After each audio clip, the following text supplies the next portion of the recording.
What's happening, guys? Welcome to the Rebel Workshop. Today's video I'm going to be doing something for the workshop itself. Now, can you call it a workshop if it doesn't have a workshop sign? I don't think so. So I need to make a workshop sign. So let's do this.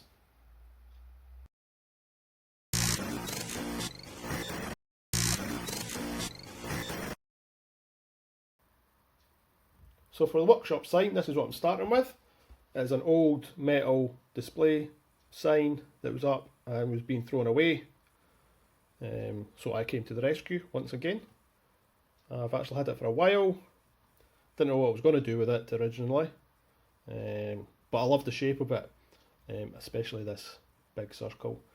In fact, I have two of them, so I will be doing two. So once the workshop started coming together, I got the worktop done. I decided I need a workshop sign to go on the wall, and these came to mind. Again, because it's a metal sign, it's going to look great if I start weathering it. So first thing I did was come up with a design in Illustrator. The plan was to do a base coat on the top, then use an Illustrator design to make a stencil, then I could spray the next layer on top of that. But because it's quite a complex writing that's on it, I decided I couldn't do that myself, and I actually sent away and got a vinyl stencil made up for it. As I said, this would be a wee bit too complicated for me to cut out, and I wouldn't get it perfect, which I wouldn't be happy about. So I found a company online who makes cut out stencil signs, and I got them done. The first thing I need to sort out before I start is the masking fluid for the chipping technique. Then I could get on with the priming. So as I said, I need to set it up to do the chipping effect, and I will use the masking fluid to do this. If you haven't seen my warning door sign, go and check that video out. It's a wee bit more in depth, shows you exactly how this works. But for this video, I'm just going to get on with it.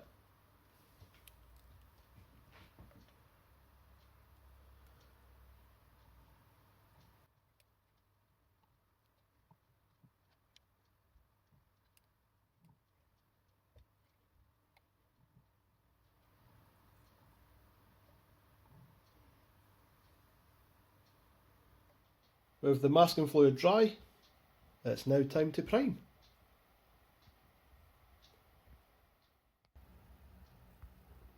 That's the primer done, now on to the base coat.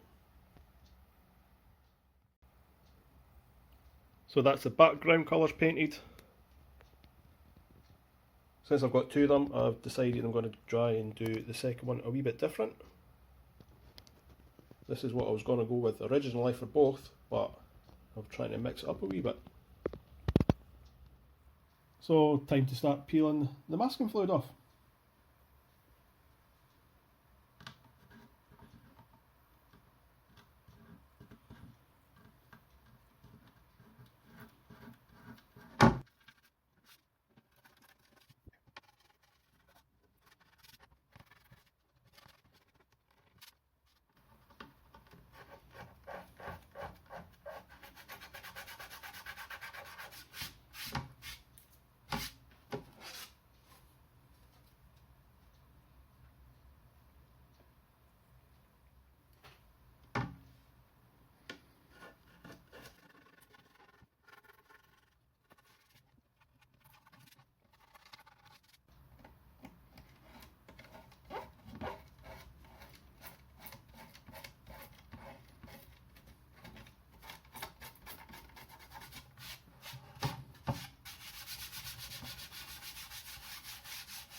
So I have let the background layer dry completely overnight. The red ones turned out pretty well, I'm quite happy with that. Although I think I went a wee bit overboard with the chipping on the grey. Now I could go back and resand it and repaint it, but I'm not going to waste my time with that. Plus I used the very last drop of my grey primer to do these, and none of the local shops have them. So yeah, it is what it is. It's going to look very distressed looking. So I've given the signs a wee wipe down just to get rid of any excess dust that might be on it. And I now need to put on the stencil. Now to put the stencil on, I've put the sign onto a lighting box. That way the light shows the outline of the sign when I put the stencil on. Just like this. You can kind of see it going around here. That way I could line it up easier. Since the stencil is black, it's a wee bit hard to see through. Black has a tendency of being like that. But with the light shining through, I should be able to line it up. Okay. So, here we go.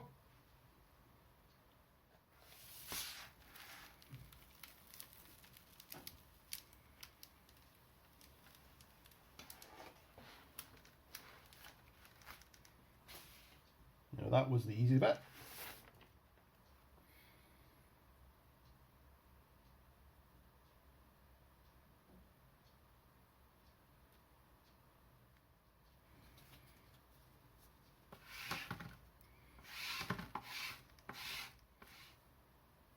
So I was just using a wee bit of plastic lying around just to scrape any of the air bubbles out.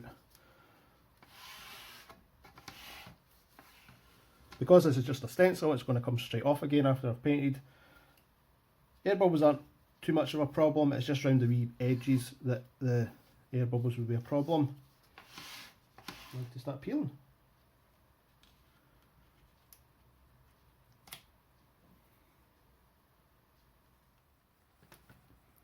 So because this is a painting stencil, the vinyl itself isn't very sticky. So it does have a tendency to actually come away when you're peeling it. So just take your time. I think because this is quite a big bit, it's just been a bit awkward. So I'm just taking my time, making sure everything stays down.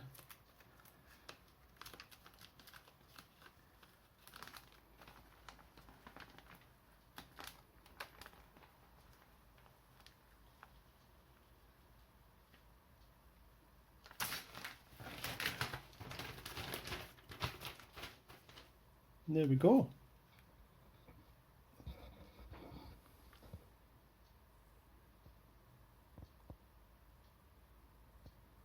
Yeah, so that looks good. Now my plan is, since some of these bits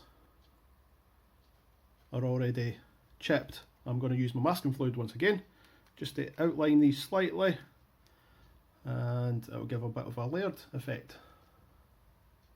So for this one I trimmed down the stencil thinking it might be easier to peel it off, and it was. Also started off with the narrower side instead of the bigger side, and it worked a lot easier, as you can see.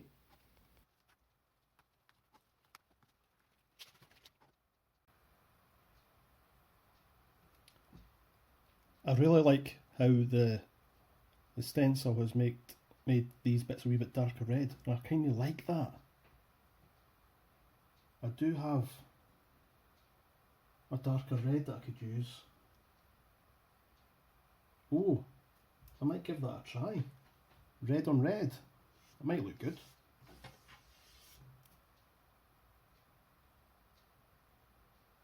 Yeah, let's try something different.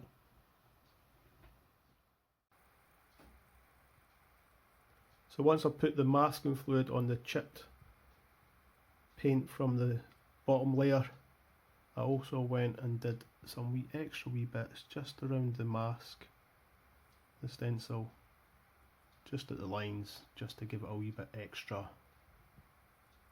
weathering look.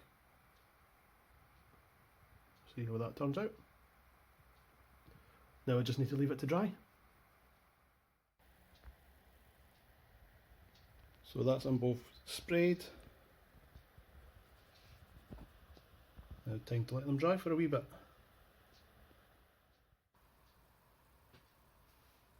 So that's the paint dry enough to start unmasking. Looks good so far.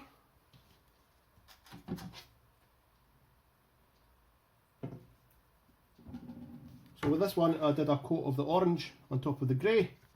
I also gave it a slight speckling of black. Don't know if you can see it on the camera, but maybe a wee bit. It's not too much. Very subtle. So I will then start unmasking. Now, because I've done the masking fluid after I put the template on, that will come off when I'm starting to peel things. So I'm just going to take my time. Now the stencil should come off fairly easily because it's, as I said before, it's quite a low tack thing.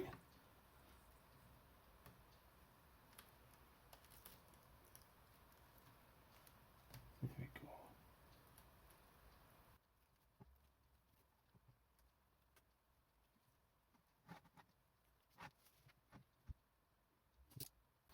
Just use my knife just to get underneath.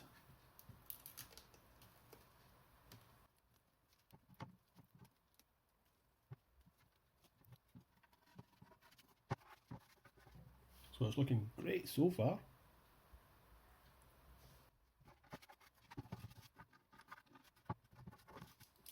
Now time for the lettering.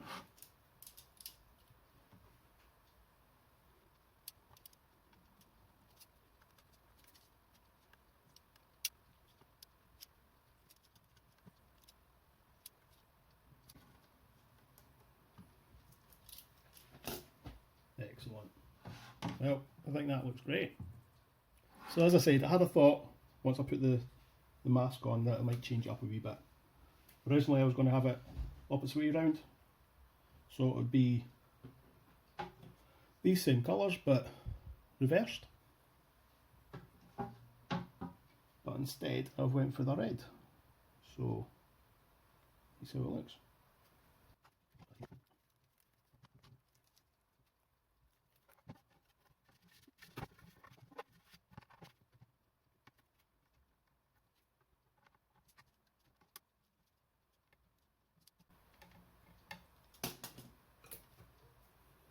Now sometimes it's a wee bit hard to peel these things off.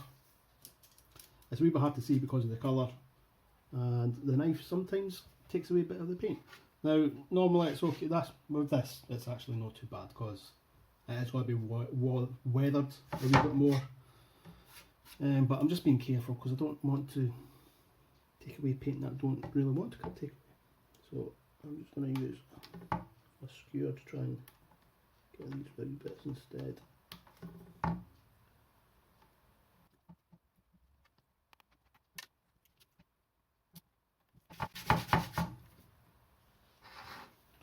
And there we go.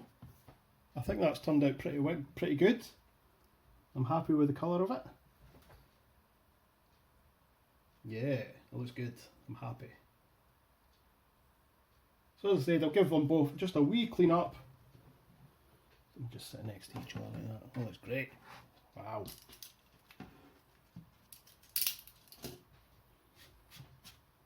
Yeah, so I'll give them a wee clean up and then it'll be on to the next step. Weathering. I love weathering.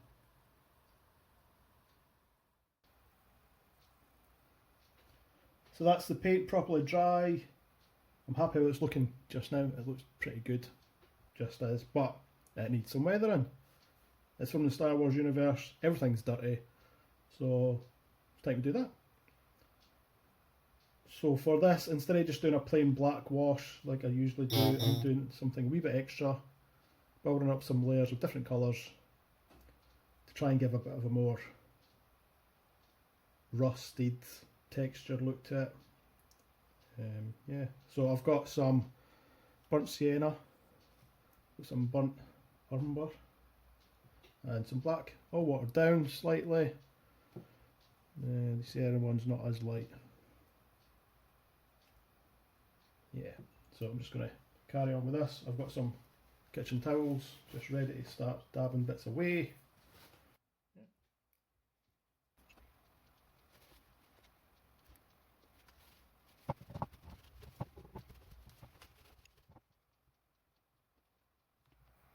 So I'm quite happy how the brown colours are coming along for the weathering.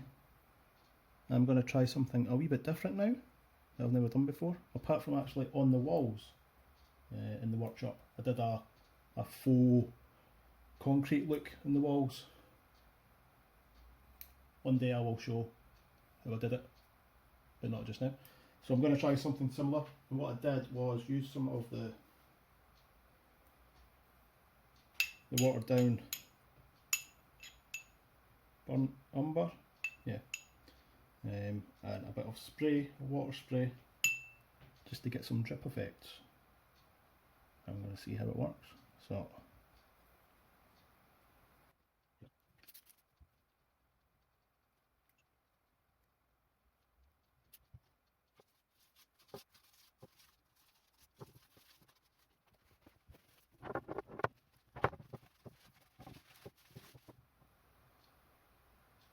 yeah, so I think that looks great. I'm going to leave it to dry and see what it looks like once it's dry.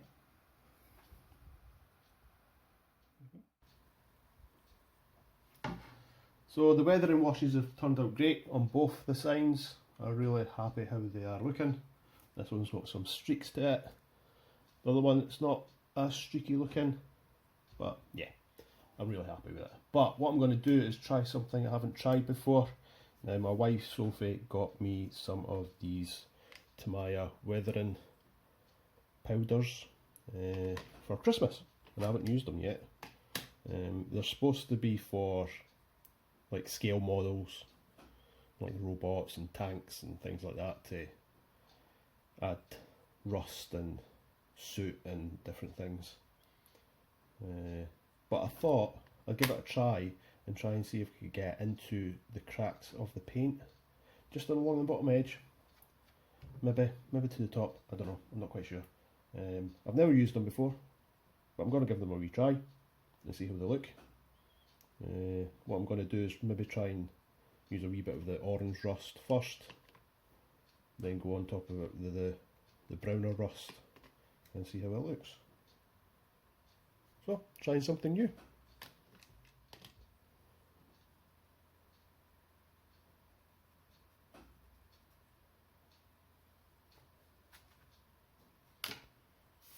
I'll just start with one of these wee bits. What I'm trying to do is brush it into the cracks of the paint. Hopefully it should kind of just stick in there. You can see it on the metal itself, which is actually quite good looking. I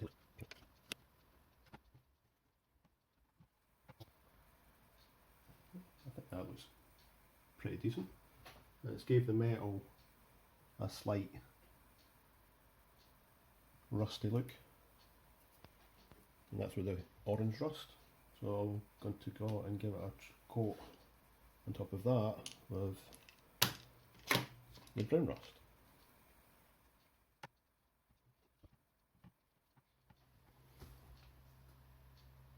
I actually like that, yeah.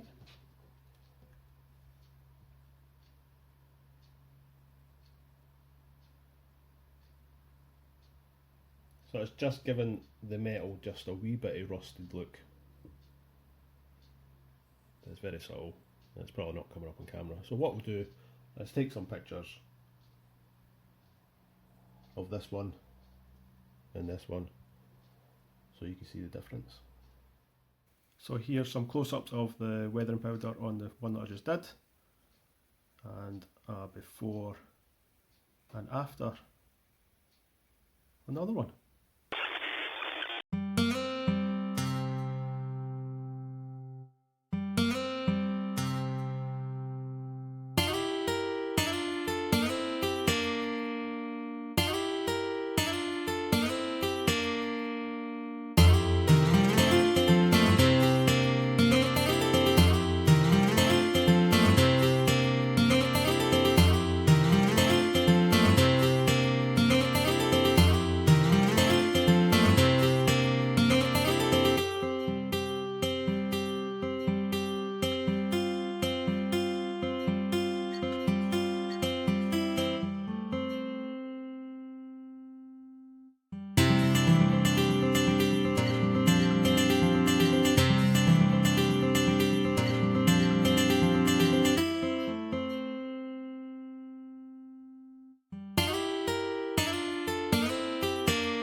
So there you go guys, that's the signs done. I love how they've turned out, they look amazing in the room and they go with everything else in here as well, which is great. Now I've mounted them using the button system that I've used before. That means I can mount them on the wall, I can mount them behind me, I can mount them on the door if I want to. I could even swap them around as much as I want, which is great. Now I do have some future plans for the signs, so hopefully in the not too distant future there will be a part 2. But in the meantime, thank you for watching. If you found that useful and helpful, please remember to like, comment and subscribe, and I'll see you next time on the Rebel Workshop.